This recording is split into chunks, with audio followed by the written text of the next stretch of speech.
So I'm Claire Palmer, I'm the founder of the Animal Justice Project, and I just wanted to start off with a little bit about my journey in animal rights. So I'm a zoologist by profession. I got my degree in Leeds University. I've also got an MSc in Applied Animal Behaviour and Welfare from Edinburgh University. And I've been campaigning for animal rights since probably around the 1990s, which is a bit embarrassing. But I started really with vivisection campaigning, so I was joining a lot of marches in central London when the numbers were going up to sort of 9,000 people. I turned vegan in 2001, and the reason that I turned vegan was mainly through hunt sabbing, actually. So I started off sabotaging fox hunts, and then that sort of led me onto the journey to veganism. So since I graduated in zoology, I've worked in animal welfare and animal rights organisations for over a decade now. So I've worked as a consultant investigator. I visited marine parks, aquariums, circuses and zoos in the UK and countries like India. I've been to South America, Europe and elsewhere filming. So really I started off specialising in the exploitation of wildlife. And that was until I started working for an organisation, possibly the biggest organisation in Europe, working on vivisection in the field of undercover investigations, and that's the BUAV, or the British Union for the Abolition of Vivisection, which are now Cruelty Free International. So that's when my focus really turned on to the plight of animals in laboratories. And as Josephine mentioned, I'm the campaigner at Viva, which is a Bristol-based vegan charity. And I run the Animal Justice Project in my spare time. So the reasons why I set up Animal Justice Projects. So currently in Britain, around half of all animal experiments take place in universities. That's 2 million experiments each year. And I found that through working at the BUAV, no organisation is actually tackling this on a ground level. So that's actually with the students. We're not talking about political lobbying, we're talking about actually educating students and trying to get them to turn away from animal research and from using animals in their studies. So I set up Animal Justice Project really with the main aim of reaching out to these students and to urge them to turn away from using animals in their studies, and also to encourage them onto the road of veganism, which is very important to us. I don't know if you know much about the history of the animal rights movement, but historically, anti-vivisection campaigning has been quite negative. So the public haven't been on sides. There's been some pretty horrendous media articles about some quite aggressive campaigns. So I wanted to start Animal Justice Project as a positive organisation focusing on animal experiments, away from this kind of old school aggressive campaigning. So it all started with a group of activists, friends of mine. We got together, we decided the name, the logo and our branding. And on the 1st of December 2014, we launched our website and we launched on Facebook. On the first day, we got 1,000 likes on Facebook, which is brilliant. We now have over 25,000 people on Facebook on that platform. We've also registered with Companies House, so we're an official company, we're a PLC. And I did this on purpose. We didn't set up as a charity, so that if we ever need to carry out political lobbying, then we can do. And we set up a mailing list, which has now over 7,000 people on it. 3 social media platforms. We use Instagram, Facebook, and Twitter. As you can see, we've got Instagram, we've got a huge following, 13,000 people on there, which means it's quite a large platform. Twitter's a smaller account, but it's necessary. And Facebook is growing every day. As I said, we've got over 25,000 people on there. So the team today, we've got 2 graphic designers and 2 web designers. We've got a team of volunteers posting on our social media platforms every day. We've got coordinators who are active around the country, so in the Midlands, the North, the South West, the South East and Wales. We've got a campaigner, a creative director who's Melanie Light, who also curated this exhibition, so good work, Melanie. We've got a senior researcher who uncovers all of the animal experiments, and we've got a team of researchers that work under her. I just wanted to show you some faces behind Animal Justice Projects. These are myself, we've got the website designer, Aura, Lex, who's worked on Sea Shepherd probably for around 6 years now on the boats. She actually does our Twitter account and she tweets while she's actually on the Sea Shepherd boats, which is pretty cool. Melanie, we've got Hannah, the Northern Coordinator, who's based in Manchester. Jen, who's active in the Midlands. She was active only last week. We had an outreach event in Birmingham. Daisy, who's our incredible senior researcher, and there's her ratties there. Cecily, who's based in Brighton, and she does all the outreach in the southwest of the country. So we're all volunteers and we're all vegan. People that want to get active for Animal Justice Project don't necessarily have to be vegan, but our core team are all vegan. So who we are, this is our kind of mission statement, if you like. So we're working to create a society where all animals are treated equally, with compassion and respect, and that includes an end to their exploitation in laboratories and on farms. We advocate the abolition of all animal breeding and the abolition of the use of animals in all forms of research and within educational institutions. Animal Justice Project is opposed to animal experiments on both moral and scientific grounds. We are very lucky to have a science advisor, Dr. Andre Manesh, who's also the science advisor for the animal rights organisation PETA and Animal Aids. So everything that we put out, he checks, he edits, he writes a scientific critique of, so everything we put out is scientifically sound. So we've had some key successes since we founded in 2014. We've distributed thousands of educational leaflets to universities around the country. We've formed strong and unique partnerships with local outreach, animal rights and student groups. We've distributed hundreds of outreach packs, and the outreach packs include better methods briefings, we don't use the word alternatives, briefings on how to carry out effective outreach, stickers and leaflets. And we've sent these to universities spanning from Scotland to the south coast of England. We carry out media-savvy, creative stunts for campaign launches, and we've done this in several cities. Each has been widely publicised in both nationwide and regional press. We collected in one campaign over 55,000 signatures on a petition to end monkey experiments in Sweden. We've harnessed the support of 55 prominent celebrities and experts for an open letter which we handed into the Swedish embassy in London, and we did that with PETA. We send each month thousands of people newsletters, we send appeals out, and we send e-alerts.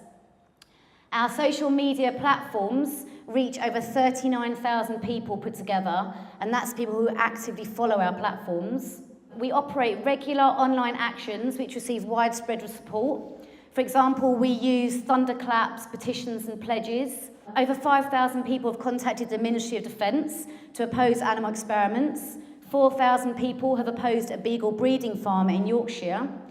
2,000 people have pledged not to use animals in their studies. And 1,800 people have written off to Bristol University to end its secrecy over animal experiments. So as you can imagine, there's a lot of work that goes into launching a campaign, and mainly that work is research. It's boring, it's tedious, but it's absolutely essential for our work. So what we do is we have a research team sitting at their desks, trawling through the scientific papers, so that's the researchers' own work, to find out what they're doing to animals in laboratories. We sift through public databases like PubMed to look at scientific papers and journals, and we put out media work which usually includes quotes by Dr. Andre Manesh, who, as I mentioned, is our science advisor. We also use the Freedom of Information Act, which is vital. So each year we send FOI requests to 110 universities around the UK to obtain basic information on the numbers and species of animals used in university laboratories. So the shape of our actions. So most of our campaigns include an element of positive outreach. We find that this is actually super important. We educate the public on what goes on inside laboratories, and we encourage them to turn away from animal research and step onto that path to veganism. Occasionally, we'll organise more hard-hitting events, And a good example of this is an event that we carried out in Bristol, just down the road on the M32. We carried out the first of its kind in the UK, a light brigade. These are two pictures showing the light brigades. It was a fantastic event. Even though the wording of the light brigade was negative, our message was that Bristol University is killing animals, the event was widely received in the media in a positive light. The lighting was actually created by fairy lights, and they were seen from miles around, and around 30 people came along to the event. So our flagship campaign is Campus Without Cruelty, and that is focused on universities. Our other campaign is Secret War, and this was actually the first campaign that we launched, and it focuses just on the animals used in warfare research, and mainly at the government-funded laboratory in Wiltshire, which is called Porton Down. We've also got Deadly Doses, which is another campaign which is aimed just on the use of animals in recreational drugs research. So that's, for example, studies on drugs such as cocaine and MDMA and ecstasy. We've also got a campaign that we've just launched called Cures Not Cruelty, and that is aimed at pressurising charities, mainly British Heart Foundation and the Cancer Research UK, to end their animal testing. We also carry out offshoot campaigns and standalone campaigns. We got involved in the expansion of a breeding farm in Yorkshire. So we had hundreds of people signing petitions, signing postcards to try to stop this beagle farm from expanding. Unfortunately, we weren't successful with that. And another issue that we find really important to deal with is the lack of transparency within the industry. So we have materials just focusing on this issue. Our work isn't just in the UK. We also have worked in Sweden and the United States. We previously had a US coordinator who was coordinating actions in the States, and we're looking for another right now.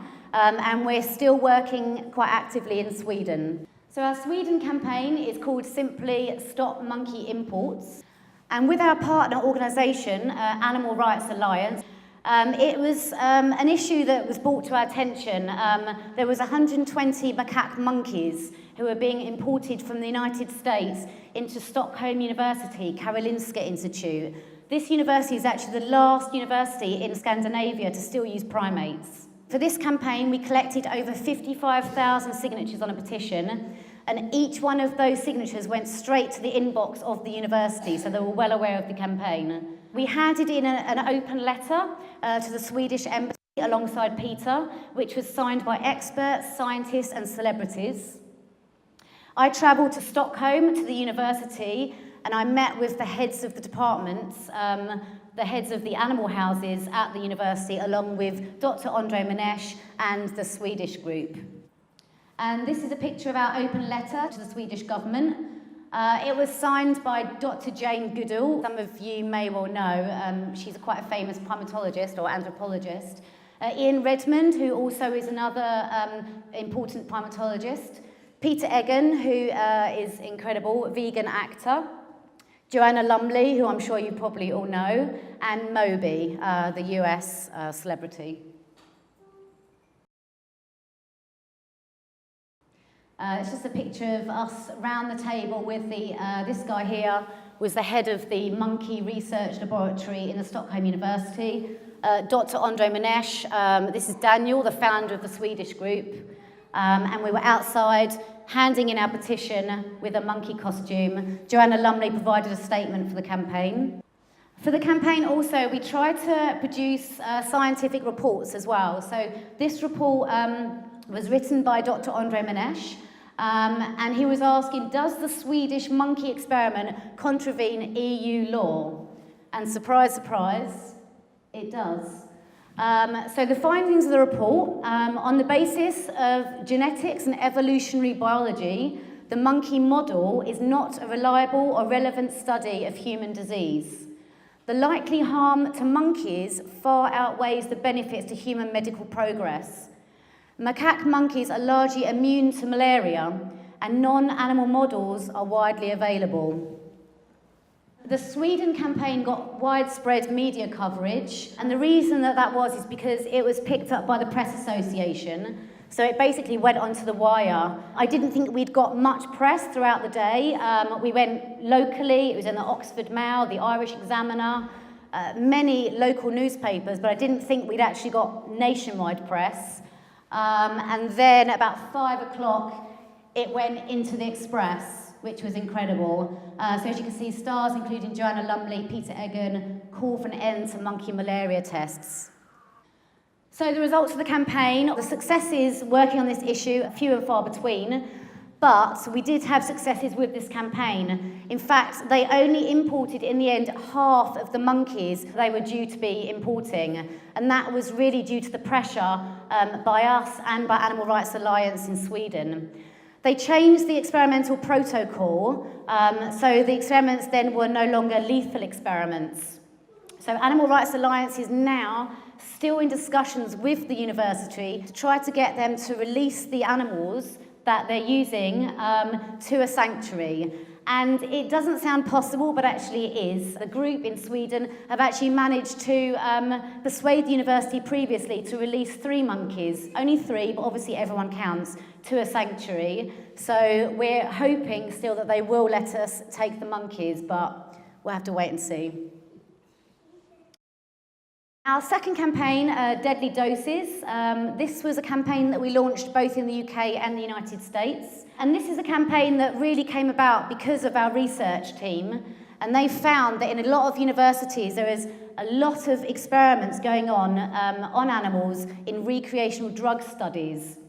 So what we found is these experiments are particularly cruel. They're injecting huge quantities of, for example, cocaine into the stomachs and into the brains of rodents. So it's mainly universities, many rodents. And in the States, we did a lot of research. We carried out extensive research, particularly in the University of California, UCLA.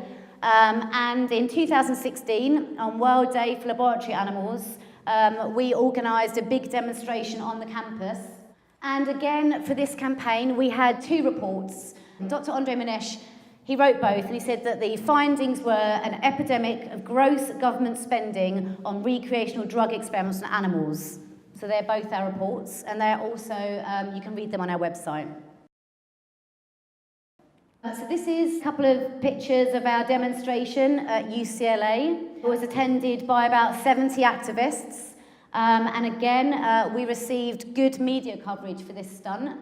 TV star and journalist Jane Velez Mitchell, who's also vegan and very sympathetic, interviewed our coordinator and all the activists there.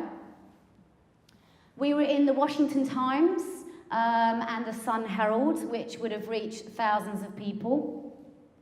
And this leads on to our biggest campaign, and it's the campaign which I started Animal Justice Project up for. It's the most far-reaching campaign, and it goes to the very heart of the issue, where I believe it's needed the most, and that is to tackle animal experiments on university campuses.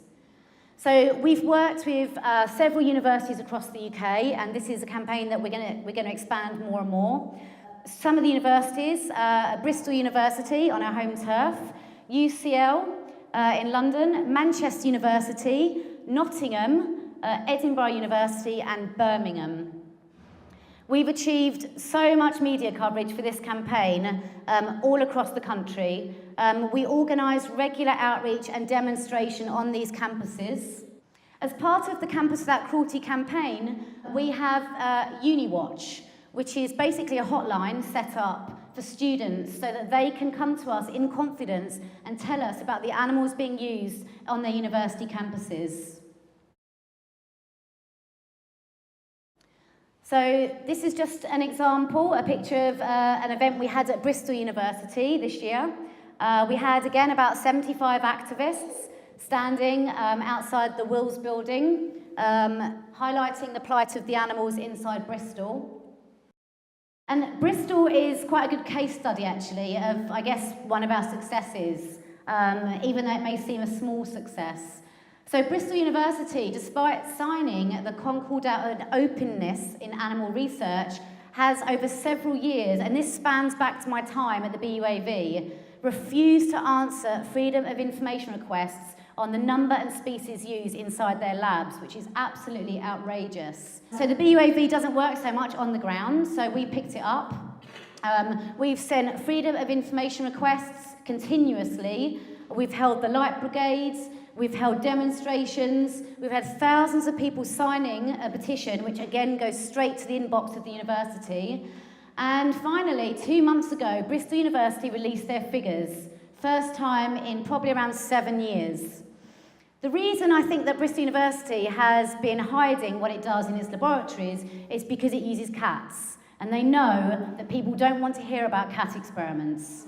So last year, they used around 30,000 animals. Animals included mice, rats, fish, bats, chickens, goats, sheep, rabbits, frogs, pigs, dogs, and cats.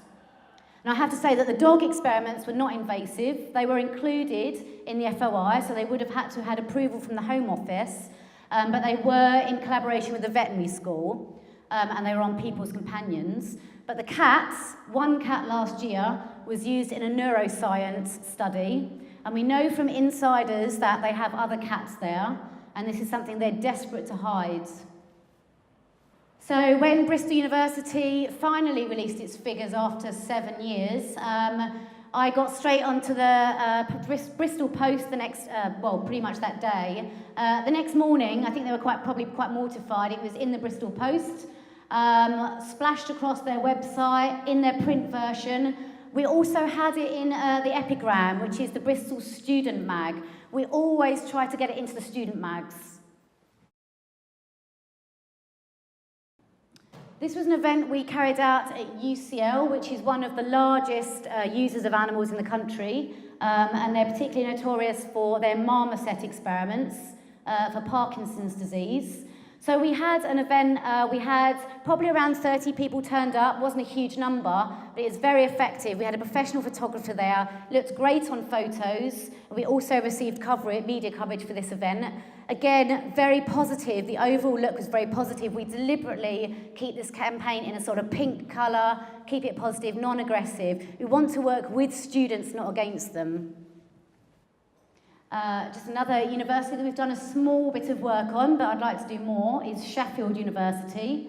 We had activists standing outside their building, just showing people what they're doing to animals. Cardiff, we have a Wales coordinator, Rach, who's brilliant. She's organised several events in Cardiff. Cardiff is one of the largest, is actually the largest user in Wales. They used over 52,000 animals last year. So we worked this out to be 6 animals every hour. That is a staggering amount of animals. University of Manchester, that's our Manchester coordinator, Hannah, who's very active. And we did outreach only a couple of months ago in Manchester city centre.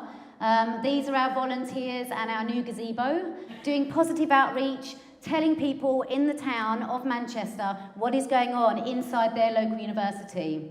So we had leaflets, petitions, we had people signing up. People were shocked to find out what goes on.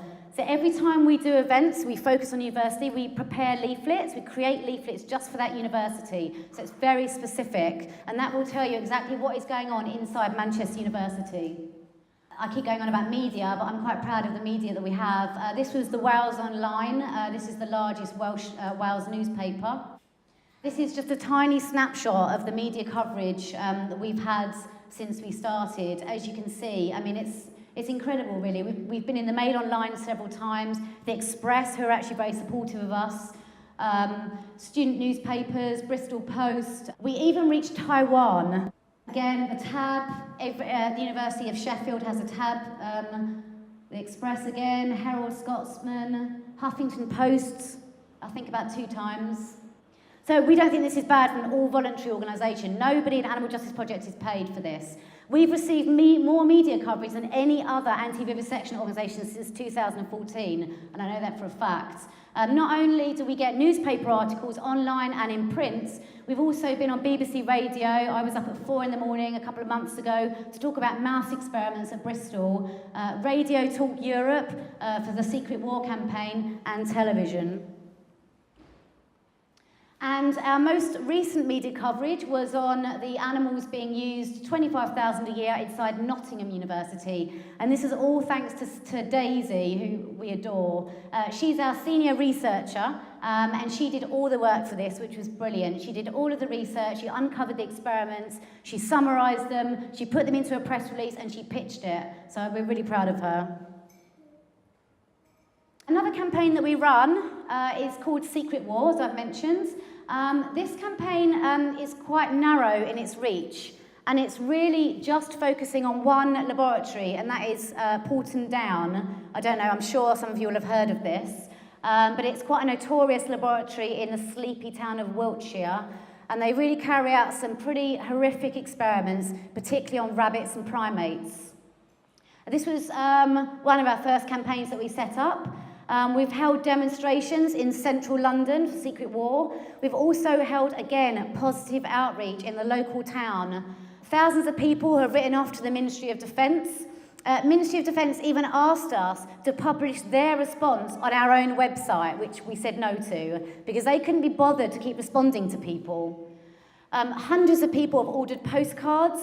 Again, extensive media coverage, and always national media for this campaign. So we've been in the Sunday Mirror, the Mail Online, and the Mirror. This was the first demo that we organised in central London, outside the Animals in War Memorial, to highlight the fact that animals are still dying in human wars.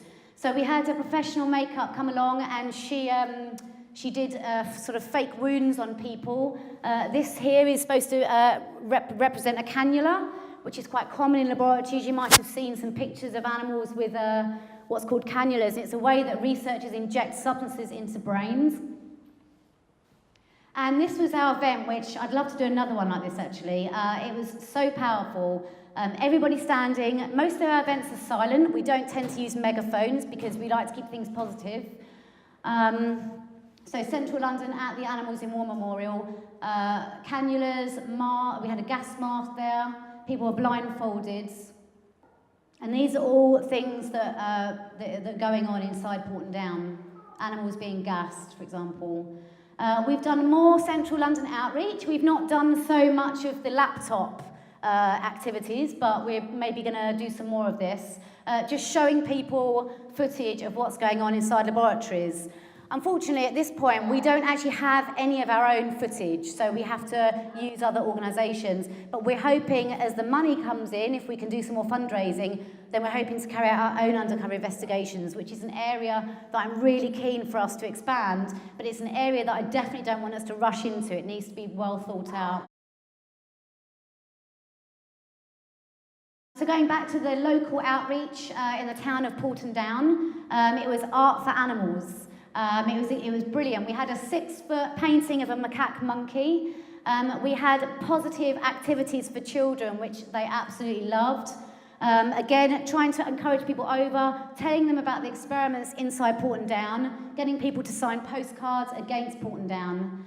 As you can see, it was so busy. The children loved it. They were making masks and doing drawings, and it was really positive. And everybody was totally shocked that only a few miles down the road, this was going on inside a laboratory. So again, media coverage for Secret War alone. This article was only, I think, last month. The Mail Online and the Mirror. I did an FOI to Porton Down, to the Ministry of Defence, and I found that they'd actually tripled the number of monkeys in their laboratory. That's so they used 3 times as many monkeys as they did last year. So again, I contacted the media, got straight on it, and we got nationwide coverage for that. This is our first ever media article, the front page of the Daily Mirror. We had a double-page spread again. Porton Down is actually quite an easy one to get in the press because it's so shocking what they're doing. They're breaking legs of rabbits, they're poisoning monkeys, and they're doing horrendous things to animals that people really do care about. This was just some local coverage that we received. That was the macaque monkey.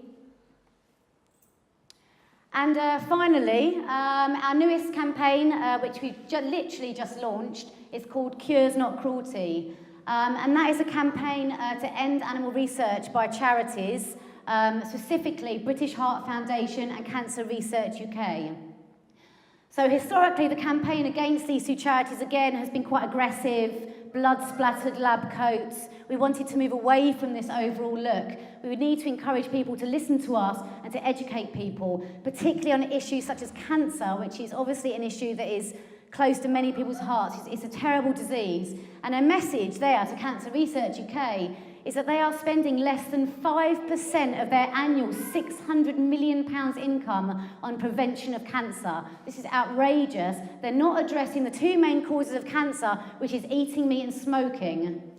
So the campaign is really sort of encouraging grassroots group to get out there on the streets and educate people about what's going on, to stand outside stores in a positive way and talk to the public. So with that campaign, we're really acting as a resource for local groups. All our materials are free, so we provide leaflets, posters. If a group is going to be particularly active, I'll send them a banner. It doesn't matter the cost. If we've got the money, I think that is the best way to spend the money. And this was only last week. We had a team of volunteers, and there's Melanie there, outside Cancer Research UK in Birmingham. It was received very well by the public. These are the little leaflets that we produce for local groups, for particular universities. This is our newest leaflet on Nottingham University, and this is our Cures Not Cruelty leaflet.